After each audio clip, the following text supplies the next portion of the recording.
what's going on YouTube? Welcome back to the channel, and we're not in the home theater, we are in a car. And the reason why we're doing this today, you guys saw the title.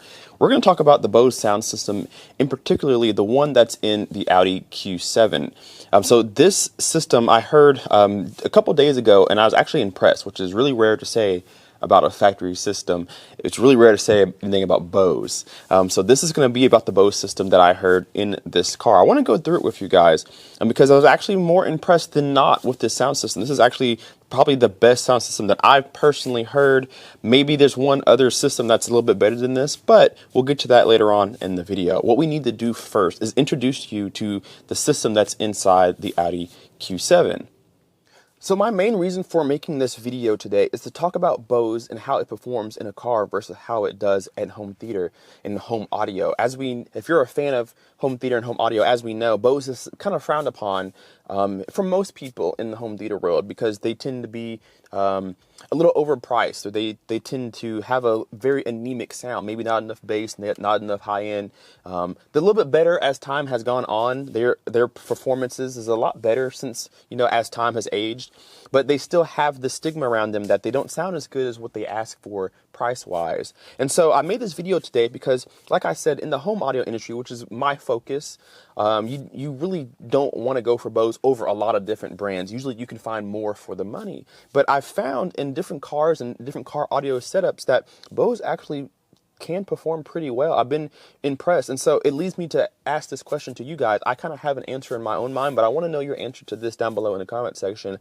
Is Bose better in the car audio world than they are in the home audio world? What is your thoughts on that? Do they make better products? Do they make better sounding products in the car audio world than they do in home theater? Let me know that question, or the answer to that question, down below. My answer is yes.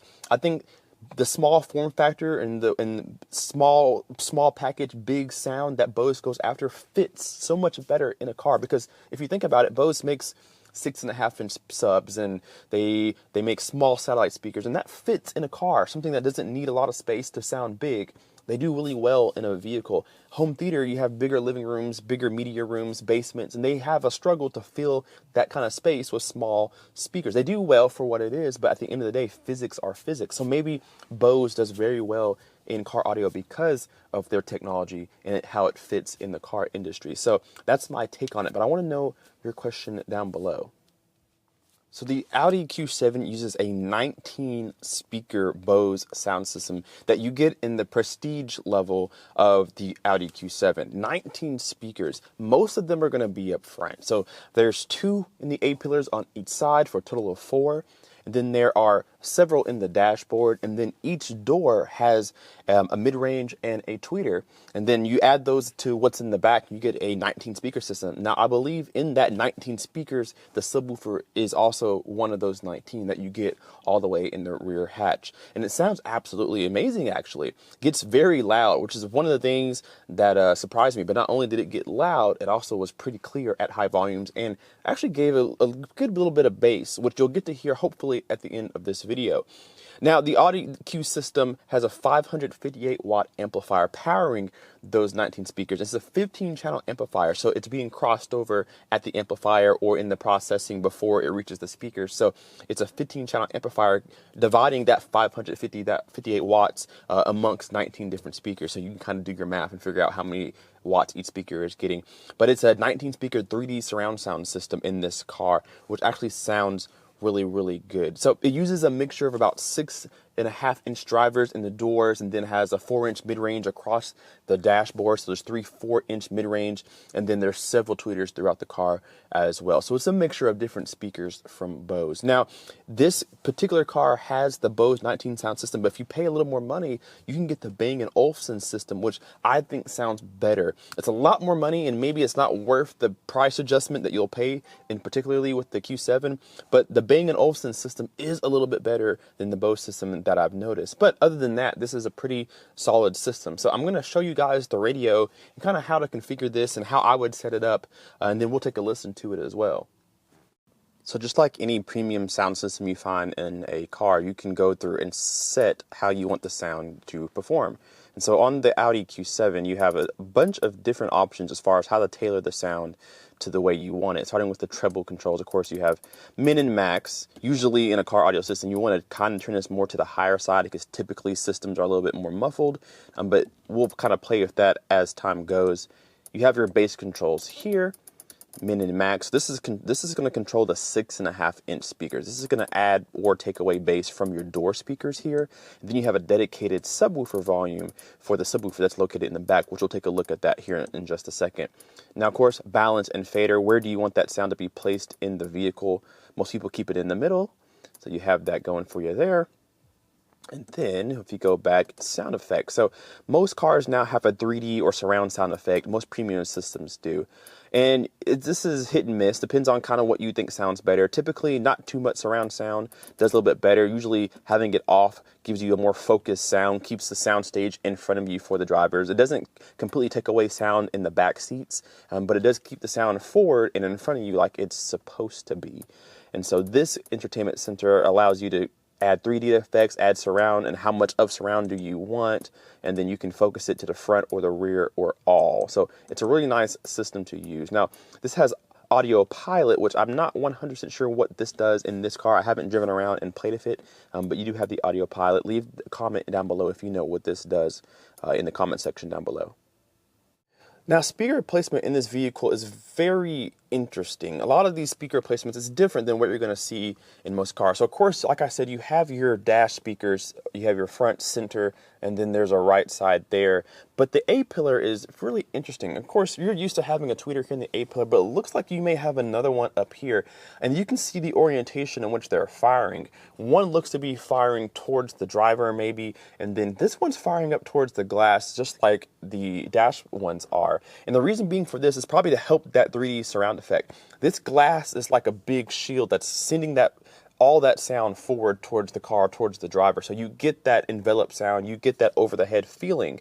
And so that's what these speakers are for. Tweeters are the most directional speakers, meaning this is what reaches your ear first. These are what tell you where the sound is coming from, what direction it's coming from. So these are very influential on where the sound's coming from. So they're placed strategically on purpose like this to fire towards the glass and use the glass as kind of like a wave guide to shoot that sound throughout the back of the car.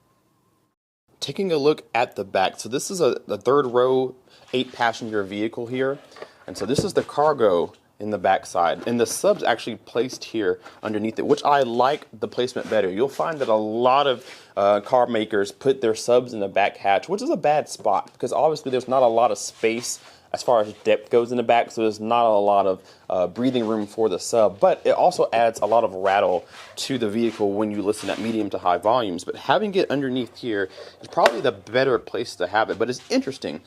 So Bose, as you know them, they aren't anywhere near normal like the norm that you're used to seeing as far as size and speaker layout. This is actually the subwoofer right here. There's probably, but if I know Bose well enough, there's probably 2 or 3 small 6.5-inch drivers in this sub. I'm just speaking from prior knowledge. I don't know if that's the case in here, but usually Bose puts several small drivers to give you a big sound, but keep the form factor small. And you can see here that they've did that. They've taken up some of the extra space down here, so there's no tire in here because they put their sub. Moving to the left is also that amplifier. Again, 15-channel amplifier giving 558 watts amongst all the channels. And then, of course, there's 19 speakers in the vehicle. So this is where all the factory amplification and sub comes from. And so it's not a bad placement. You don't have any bad localization in here, so you really don't hear where the sub's coming from, and that's key. You want the soundstage to stay up front with the rest of the vehicle. So it does a good job at blending with the rest of the speakers. It's not ever too overpowering unless you listen at low volumes, and then that's where you have some issues. But we'll get to that in a little bit. But that's where the placement of all the factory stuff is, down here in the back. Alright guys, so what I'm going to do, I'm going to pull the vehicle out of the showroom. Of course, there are customers here today, so I don't want to play any music in here. I'm going to pull the car outside so we can play some music. I'm going to go through some of the sound settings and kind of show you kind of where I usually put my premium sound system to get them to sound the best. We'll listen to a few demos and I'll give you my overall thoughts on the Bose system.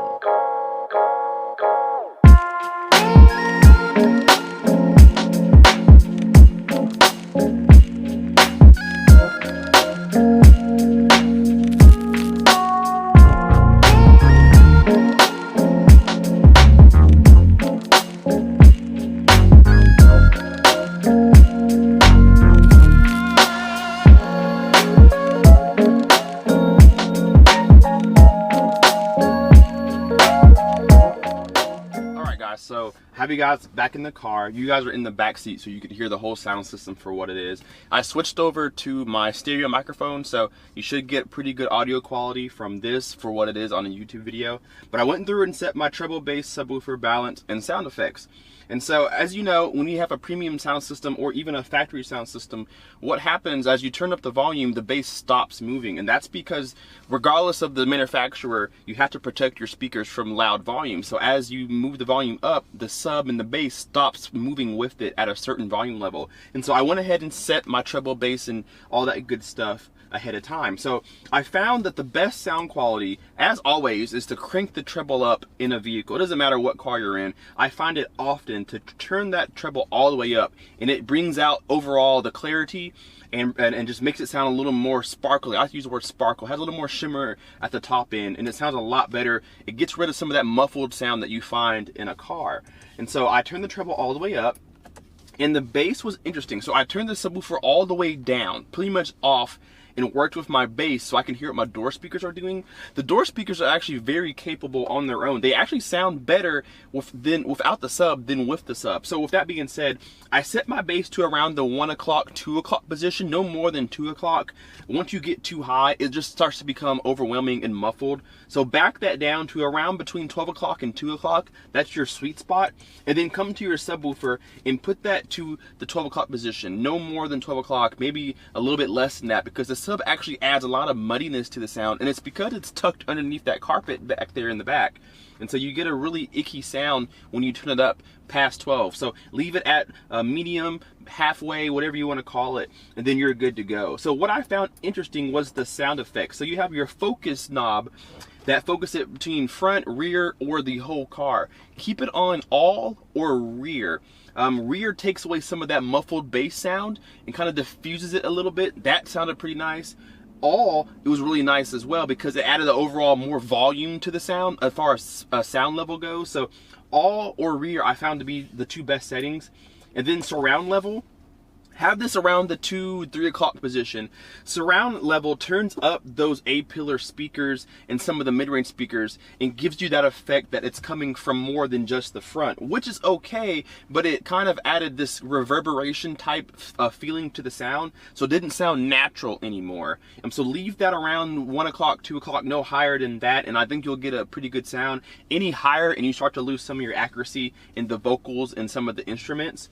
And then if we go back one more time, you have your 3D effect. I did not hear hardly anything between off, low, medium, and high. It all sounded generally the same. So I just left it off. Probably adds a little more distortion to the sound, maybe a little more unnatural characteristics, so I just left it off in general. So with that being said, I have a playlist ready for you guys. I always have a sound quality playlist of some non-copyright music that I'm going to play for you guys here. We'll play about 2 or 3 different tracks, and then I'll give you guys my overall output.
guys, we'll stop it right there. Honestly, not a bad sound. When you go into the system and you really start to play with those dials and knobs, you can get a really sweet sound. Like I said, turning that treble up makes or breaks the system. It sounds so muffled until you turn it up to max, and then you restore so much more clarity.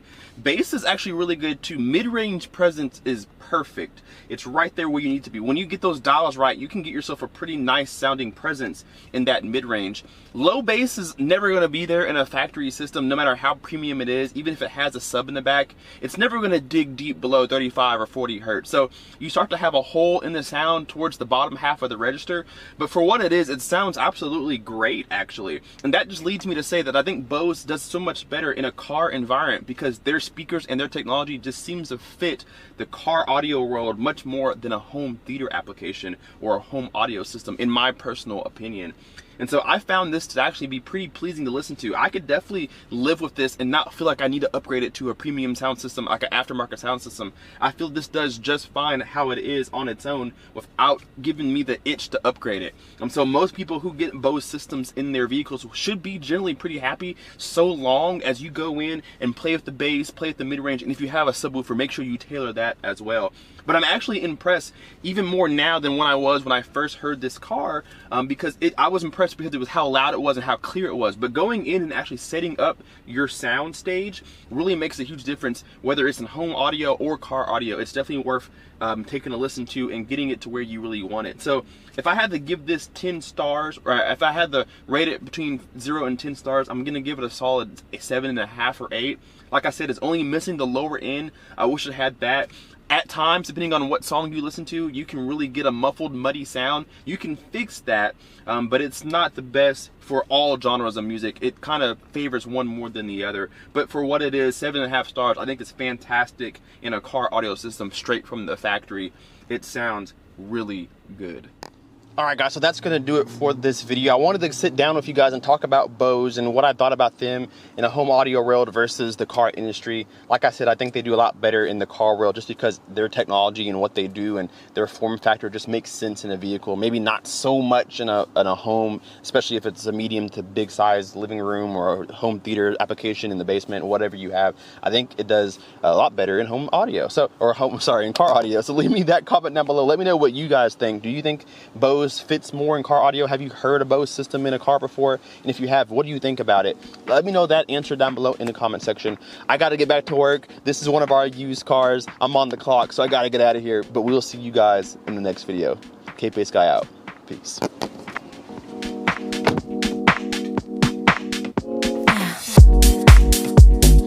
In the right place to move. In the right place for you. Always stay up all night. Watch the neon light.